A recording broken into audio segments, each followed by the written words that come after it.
اهلا بحضراتكم النهارده في حلقه جديده من برنامج ابديت.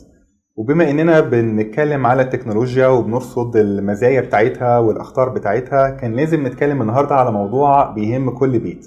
وللاسف في كتير مننا ما يعرفش التاثير اللي ممكن يحصل من المشكله اللي هنتكلم عليها النهارده. المشكله اللي هنتكلم عليها النهارده هي الشاشات اللي بقت في حياتنا، خلاص بقت امر واقع. شاشات الكمبيوتر، الشاشات الذكيه زي السمارت فونز، زي التابلت، زي برضو التلفزيون. طيب هل فكرنا الحاجات ديت ممكن تأثر على حياتنا ازاي؟ هل فكرنا مثلا ممكن تأثر على أطفالنا ازاي؟ حضرتك أطفالك بيقعدوا كتير قدام الكمبيوتر والشاشات. طيب هل لاحظت انه بقى عصبي اكتر من اللازم؟ هل لاحظت انه بقى مش طبيعي، ما بيتفاعلش مع اللي حواليه؟ بقى يأثر ده على الدراسة بتاعته ولا لأ؟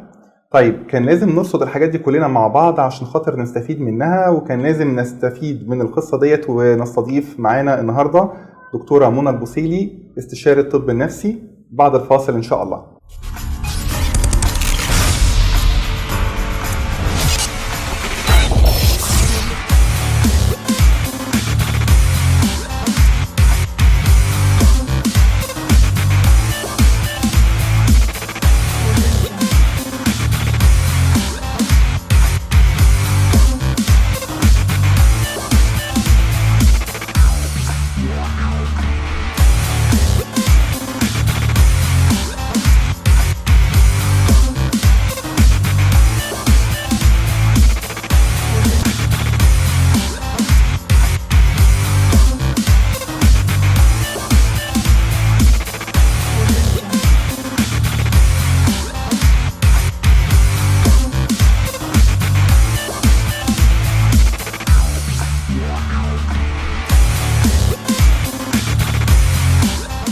أهلا بحضراتكم مرة تانية مع دكتورة منى البوصيلي. دكتورة أهلا بحضرتك. اهلا بك يا باشمهندس. هنتكلم النهاردة على المشكلة اللي كنا قلناها قبل الفاصل، اللي هي الشاشات الكتيرة اللي بقت في حياتنا، وللأسف في ناس كتير مش مدركة الأخطار اللي ممكن يعرضوا أطفالهم ويتعرضوا هم كمان ليها. هنبدأ بوجهة نظر الطب النفسي، يعني إيه إدمان الحاجات الرقمية أو الشاشات؟ طيب انا حابه النهارده ان احنا نتكلم بشكل علمي اكتر من شعارات مفتوحه. يعني كلنا بنقول الكلام ده، وكلنا بنقول الشاشات مضره، وكلنا بنقول ان احنا اولادنا مضرورين من الشاشات وان احنا مش عارفين نعمل معاهم ايه. انا مش حابه ان كلامنا يبقى كلام عام، انا حابه ان يبقى كلام علمي واضح، حتى احنا كاشخاص وكأب وام مدركين هو ايه اللي بيحصل في عقلنا او عقل اولادنا لما بنقعد قدام الشاشات.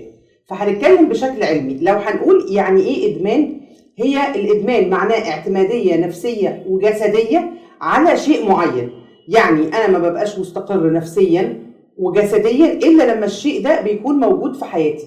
والادمان على فكره يعني احنا طبعا كلمه ادمان بتخبط في دماغ اي حد فينا ان ده ادمان مخدرات او مواد مخدره، لكن احنا دلوقتي اصبح عندنا سكيل واسع من الادمان، من ضمنها الادمان المخدرات، والحق بيه بعد كده حاجه اسمها الادمانات السلوكيه، بمعنى ان بقى في سلوكيات لها نفس تاثير المخدر، زي ادمان الشاشات، زي ادمان السوشيال ميديا، زي ادمان الجامبلينج او القمار. دلوقتي اضافوا كمان ادمان حاجات تانية زي الشوبينج، زي ادمان العمل او الوركهوليك او ادمان العمل نفسه. فده كل دي وسائل ادمان او اسباب للادمان. احنا محتاجين نفهم يعني ايه ادمان. فهل الشاشات ادمان؟ الشاشات ادمان. طيب دكتورة، ايه الفرق بين الاستخدام الكتير والادمان؟ يعني امتى بالظبط نقدر نقول ان الطفل او الشخص ده بقى مدمن؟ احنا عندنا 11 خاصية او كرايتيريا للادمان. ده للادمان المواد المخدرة. هنلاقي ان معظم المواد دي منطبقة على ادمان الشاشات، وبالتالي لما نلاقي الخصائص دي بدأت تبقى موجودة هنقول ان احنا دخلنا في الادمان. اولها استخدام مفرط زائد عن المعدل اللي انا مقرره اصلا. يعني انا مقرر اني اقعد ساعه، لقيت نفسي عدى عليا 3 ساعات. ابني قلت له انت هتستخدمه ساعه، لما جيت بعد ساعه قال لي يا بابا ده انا بقالي 10 دقائق بس. وكل ما بحاول اسحبه منه لا بلاقي نفسي في الاخر الموضوع تجاوز عدد الساعات. فاول حاجه استخدام زائد عن المقدر اصلا. تاني حاجه استخدام يؤدي الى اضرار، يعني بدا يبقى فيه تاثير على حياتنا، سواء بقى حياتنا الاجتماعيه والعلاقات، بدات ما انزلش الاجتماعات او المشاوير بتاعتي، الطفل ما بقاش بيروح التمارين، تاثير على الحياه الوظيفيه بتاعتنا، سواء تقصير في اداء العمل، سواء الطالب ما بقاش بيذاكر، ما بيروحش الامتحان. عدم قدرة على تحمل البعد عن المادة، يعني بيظهر أعراض زي العصبية، زي الانفعال، زي القلق والتوتر لما بنبعد عن الشاشات. صرف مبالغ مادية وصرف وقت في الحصول على المادة دي، بمعنى لو التليفون باظ احنا ما نقدرش نستحمل نص ساعة، ده لازم نجري وممكن نضيع اليوم كله عشان التليفون يتصلح، او ان احنا نعلي باقة الانترنت بتاعتنا او نجيب تليفون احدث، وبنبذل وقت عشان ننزل البرامج اللي احنا عايزينها او الالعاب اللي احنا عايزينها، او التفاوض والنيجوشيشن مع الاهل عشان يسيبوا لنا التليفون اكتر من كده. فبنبذل وقت طويل جدا للحصول على المادة، بنبذل وقت طويل جدا في محاولة التخلص منها ومحاولات وتجارب فاشلة. يعني خلاص هنقنن هنستخدم الموبايل ساعة، نرجع نلاقي نفسنا بعد 3-4 ايام رجعنا للاستخدام المفرط، وطول النهار احنا هنقفل الراوتر الساعة 12 بالليل، لا احنا بعد 3-4 ايام احنا قاعدين او ولادنا قاعدين على الموبايل لغاية الفجر. فمحاولات الانهاء نفسها بتفشل وبيتصرف فيها وقت طويل جدا جدا. بحتاج ازود الوقت كل شويه، يعني انا كنت بادئ بان انا بقعد على لعبه، بعد شويه نزلت لعبه تانية، بعد شويه اتعاملت مع اي وسيله تواصل او سوشيال ميديا، دخلت اكتر من وسيله كنت بقعد عليها ساعه بقيت بقعد عليها طول النهار، طول الوقت المده بتزيد. كل دي خصائص وكرايتيريا بتقول ان احنا عندنا ادمان.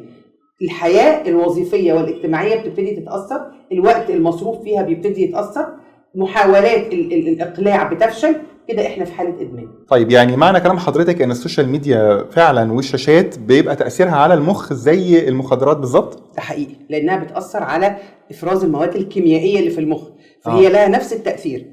الفرق المخ بيتعامل معاها وهي خارج الجسم، لكن الماده المخدره بتدخل جوه الجسم وبتروح تاثر في المخ، لكن الاثنين بيعملوا نفس التاثير. تمام. طيب ايه الفرق بين ادمان الاطفال وادمان الكبار؟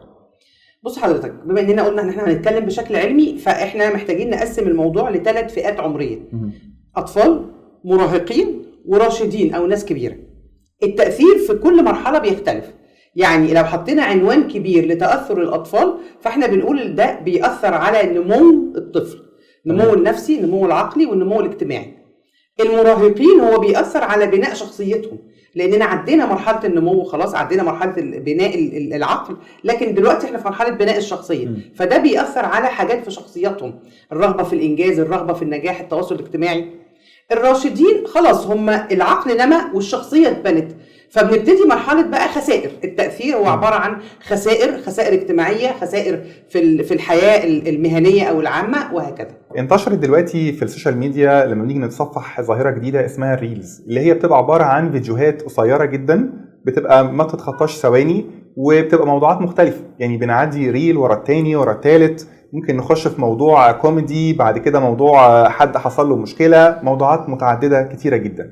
فهل ده بيعمل مشكله؟ لان احنا لاحظنا انه اطفال كتير بتقعد عليها وحتى برضو الكبار. وهل في مشكله بين استخدام الريلز للاطفال او الكبار؟ مشكله الريلز او الشورتس او الفيديوهات القصيره بتشتغل على حاجتين. بتشتغل اولا على سرعه اداء الفيديو نفسه. الطفل او الكبير بقى بيركز لمده دقيقه في اي توبيك او اي موضوع، وبعد كده بيجيله موضوع تاني في اتجاه مخالف تماما. فاول حاجه بتحصل هو التشتت، ان انا ممكن انقل من موضوع لموضوع، انا مش بلحق استغرق في موضوع معين وافكر فيه او استوعبه، بكون نقلت على موضوع مخالف. انا من فيديو فيه حد بيعمل مغامره وبينط في البسين، لفيديو فيه كارثه طبيعيه بتحصل، لفيديو فيه حاجه جد بتتقال، فما بلحقش اركز، فبيعمل تشتت وعدم قدره على التركيز. الحاجه الثانيه بيخلي قدره المخ على التركيز لا تتجاوز الدقيقه. يعني ده احنا عندنا حاجه اسمها المدى الزمني للتركيز والانتباه، ده ما بيتجاوزش الدقيقه، لان الفيديو بقى دقيقه. تعالى اطلب من الشخص ده يقعد في اجتماع 3 ساعات، تعالى اطلب من الطفل ده انه يقعد يركز في حصه مدتها 45 دقيقه، شيء اصبح يكاد يكون مستحيل بالنسبه لهم. وعشان كده حتى احنا الكبار بدانا بنفصل في وسط الشغل، بنسرح، ما بنبقاش قادرين نركز، بنفصل حتى واحنا بنتناقش مناقشات اجتماعيه عاديه، ممكن نبقى بنتكلم وفجاه نقول انت كنت بتقول ايه دلوقتي، لان احنا مخنا اخد على الشورت كاتس دي، هي يا دوب دقيقه. الشورتس والحاجات دي كلها بدأت تنتشر جدا جدا من بعد 2019 في فترة الحظر بتاعت كورونا. الفترة دي الناس كانت عايزة أي حاجة تلهيها، فبدأت تظهر فكرة الشورتس، وبدأت تظهر كتير، الناس قاعدة زهقانة كله عمال يدور فبيتفرج، فبدأت تظهر وتنتشر والناس تتعود عليها. وظهر كذلك في الفترة دي الانتشار الأكبر لوسائل التواصل زي مثلا التيك توك، ده ما كانش بالكثافة دي قبل فتره كورونا الاحصاءات بتقول كان 2019 في 500,000 مستخدم، سنه 21 عدوا المليار، يعني الموضوع عدى الضعف كمان بسبب الفتره دي. ومن ساعتها وبدا الاتجاه لفكره الشورتس والفيديوهات السريعه تبقى هي اللي واخده القدر الاساسي من السوشيال ميديا. طيب دلوقتي دكتورة هنتكلم على الأطفال. الطفل اللي بيقضي وقت طويل جدا على الموبايلات، إيه اللي بيحصل له نفسيا وسلوكيا؟ بص، أنا الأطفال بقى بالذات دي أكتر خطورة موجودة في حياتنا، لأن الطفل عقله لسه بيتكون. المعلومة دي إحنا مش عارفينها، إن الطفل بيتولد ومخه لم يكتمل نموه بعد. اكتمال نمو عقل الطفل بيكون في أول سنتين بعد كده. يعني إيه مخه مش مكتمل النمو؟ يعني الخلايا العصبية مش واخده كامل النمو بتاع الخلايا العصبيه. عشان تكون في الفول اكشن بتاعها لازم تتغطى بغطاء معين، غطاء دهني بيتبنى حواليها. الطفل بيتولد اقل من ربع المخ هو اللي مغطى بالغطاء ده، بقيه المخ كله مش متغطي. يعني الخلايا العصبيه اللي مغطاه كفاءتها 100 مره ضعف الخليه اللي مش متغطيه. ده احنا كده يا دكتوره بنتكلم ان المشكله بتاثر عضويا كمان. أيوة ده عضويا، وده اللي احنا بنقوله ان التاثير عضوي مش نفسي. الخلايا دي بتكتمل نموها وبتاخد الغطاء بتاعها ازاي؟ بتاخده عن طريق الاكتيفيتيز والنشاطات اللي الطفل بيعملها لما يتولد.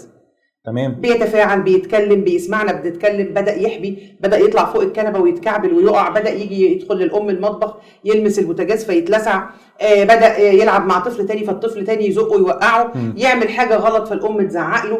دي كلها بقى مهارات. يسمع اصوات، يشوف حيوانات، كل ما بيمر باكتيفيتيز وانشطه الخلايا بتتغطى والمراكز العصبيه كلها بتنمو ورا بعضها بقى، وهي بتكمل بعضها او بتليد لبعضها. يعني لما مركز السمع يشتغل ومركز اللغه يبتدي يجيله كلمات، يبتدي هو يحاول يفعل الكلمات، فمركز التواصل يشتغل.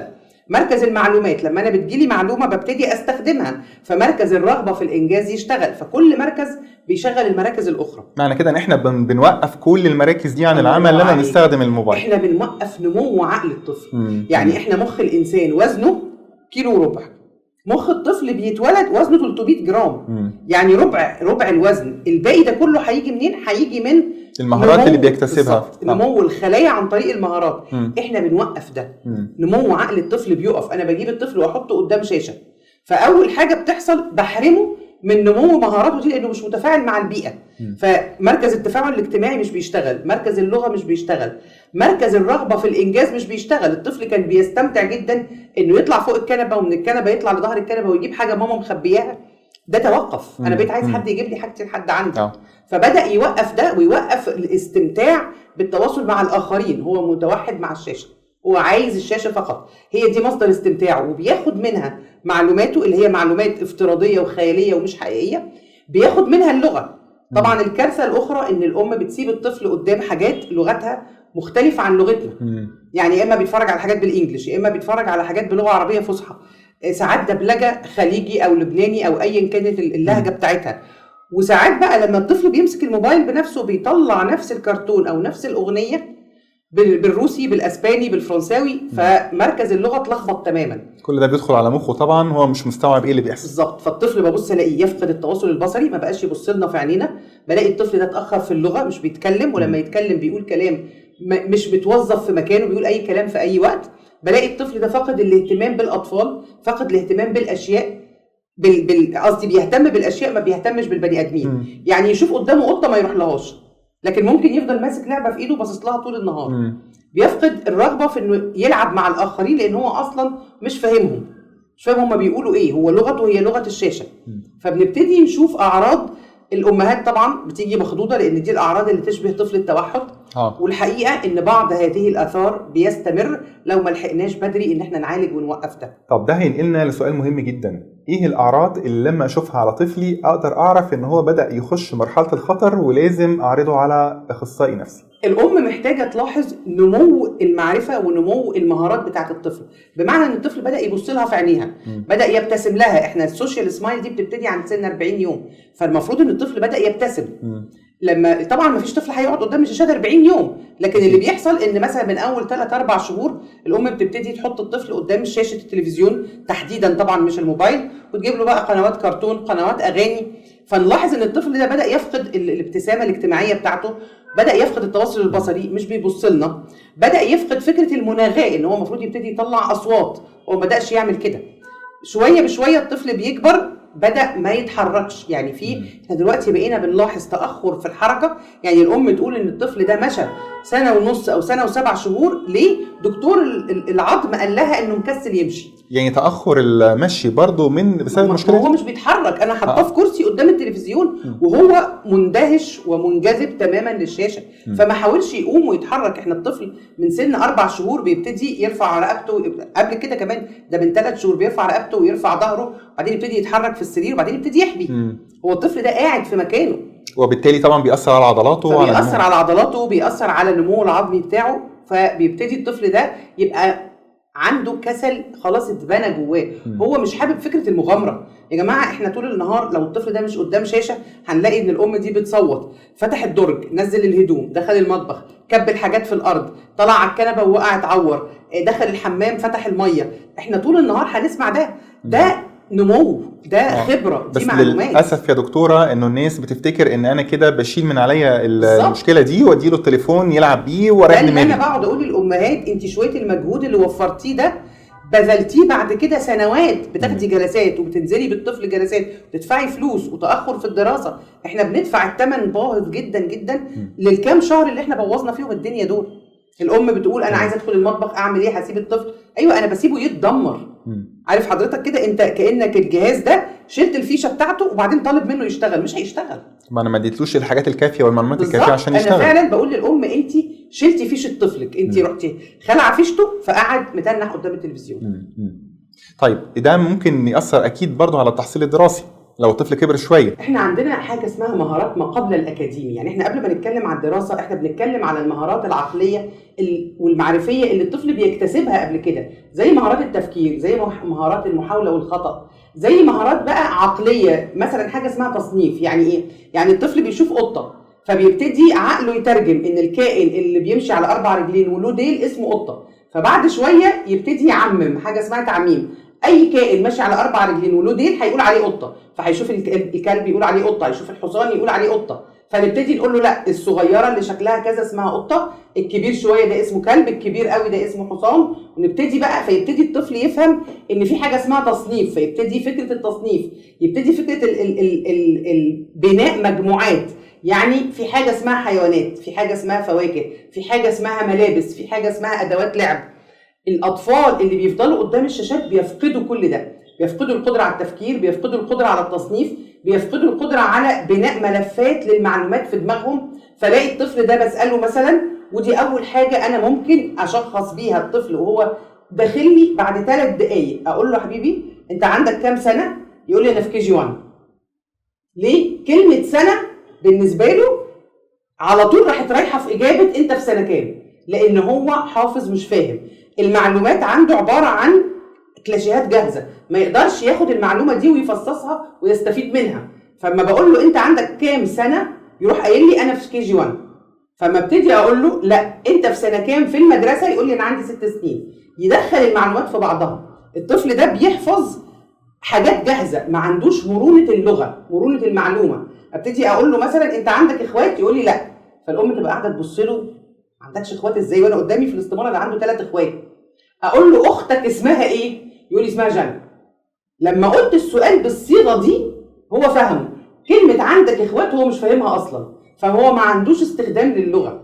طبعا اجي بقى كل ده واقول له يلا بينا نتعلم بقى حروف وارقام، طبعا ما فيش قدره انه ولا يقدر يحفظ، ولا يقدر يميز بين الاشكال المختلفه، ولا يقدر يعمل عمليه تصنيف.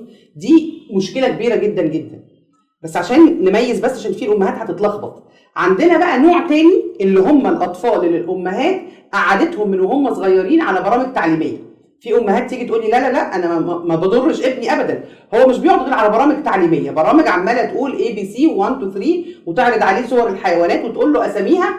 الطفل ده المركز ده اشتغل في مخه. الطفل ده يدخل KG1 KG2 اولى ابتدائي ممتاز، الاول على زمايله بيحفظوا على الحرف الواحد 3 كلمات وهو بيحفظ 5. ليه؟ لان الجزء ده اشتغل في مخه. تعالى بقى بعد كده كبر شويه، دخلنا بقى مراحل تعليميه عايزه تفكير، عايز بقى يقرا قطعه يفهمها مركز التفكير والفهم مش شغال، مركز الحفظ اشتغل، فالطفل ده بيخدعنا، بنبتدي نكتشف مشاكله الدراسيه لما بيوصل سنوات اكبر من كده، وهو صغير بيقولوا لنا ده الاول على فصله. فطبعا دي مشاكل الدراسه اللي بتتكون عندنا.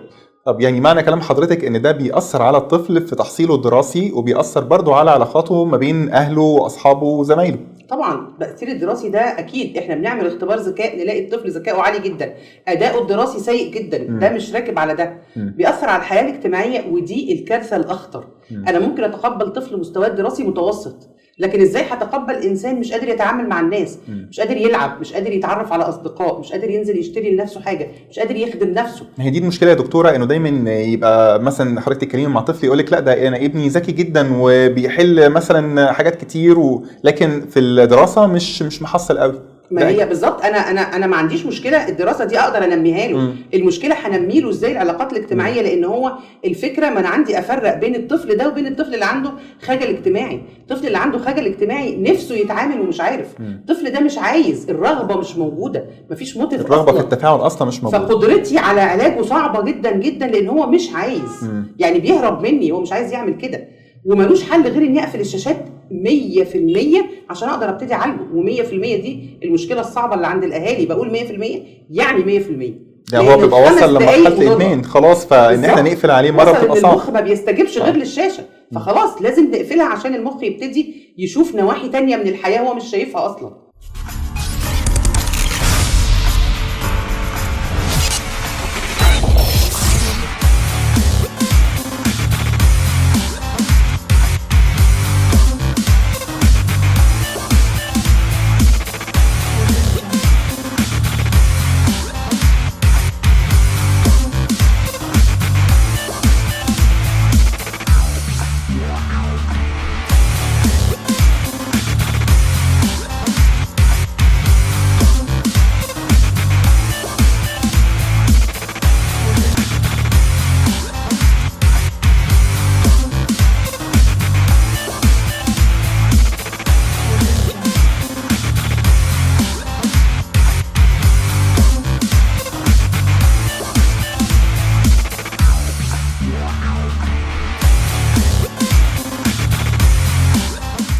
طب دلوقتي بقى في العاب كتير موجوده على الموبايل وعلى الكمبيوتر بيبقى فيها عنف شديد، فهل ده بيأثر برضو على الطفل وعلى علاقاته بالحواليه؟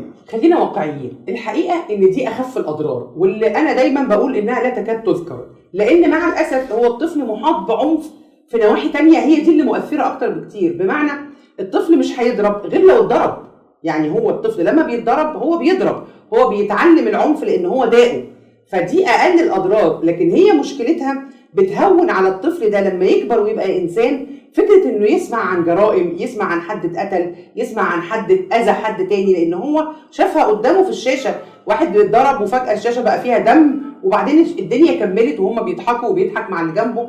فتاثير حرمه الانسان او الايذاء بتقل عندهم. لكن مش ده اللي بيعلمهم العنف، اللي بيعلمهم العنف هو ان هم بيتعرضوا للعنف وبيسمعوا. الولاد بيبقوا قاعدين في وسطنا واحنا بنحكي عن جرائم، وبيتعرض قدامنا على الشاشه ده فلان قتل ومش عارفه مين زمايله في الكليه، فده اللي لكن تاثير الافلام دي على عنف الطفل لا، هو الحقيقه انه محدود، مش كبير قوي كده. طب راي حضرتك ايه في الالعاب بتاعت زمان اللي كنا بنلعبها كلنا، الالعاب التقليديه اللي ما فيهاش شاشات، ودلوقتي الطفل ما بقاش قادر يستغنى عن الشاشات وتقريبا ما بيلعبش خالص بايديه، فده ايه في الطب النفسي؟ انا عايز اقول لحضرتك ان ده العلاج بقى، ان احنا بنقول للاهالي كده ان يلا عايزين كوتشينه، عايزين دومينو، عايزين بنك الحظ، عايزين كونكت فور، عايزين ندخل المطبخ، عايزين نلعب نجري ورا بعض، عايزين نحدف بعض بالمخدات، احنا عايزين نرجع نشغل الحواس بتاعه الطفل. على فكره نفس اللعبه، يعني ممكن جدا ان الاقي بازل بيتلعب على الموبايل، نفس اللعبه لو اتلعبت على الموبايل مضره، لو اتلعبت بالايد مفيده، بتشغل ايدي وبتشغل اعصابي طبعا لان لعبه الموبايل يا جماعه، انا بحاول افهم الاهالي الكلام ده، مبرمجه، وعقل الطفل بيقدر يفك شفره البرمجه، هو عقله مؤهل لكده، فبعد شويه بيبقى عارف ان انا لو حركت كده هتبقى صح، فالابتكار بيقف، التجربه والخطا بتقف، خلاص هو فاهم اللعبه ماشيه ازاي، مخه ترجمها غصب عنه مش بارادته. لكن التجربه بقى، اللعبه اللي هو ماسكها في ايده بتفرق جدا، انا ماسك لعبه كرتون، ماسك لعبه خشب، ماسك لعبه بلاستيك، صوت دي وملمسها غير صوت دي، دي خبره. طب انا حطيت البازل ده وبعد ما خلصت خالص اكتشفت ان الصوره كده غلط. هو دخل في مكانه بس هو مش ده بتاع هنا، افكه تاني واركبه من اول وجديد. فالصبر على الحاجه، التجربه والخطا، ان انا العب معاه كوتشينه فيقبل المبدا المكسب والخساره، انه يركز بسرعه، ها الحق لان انا هلحقك الاول.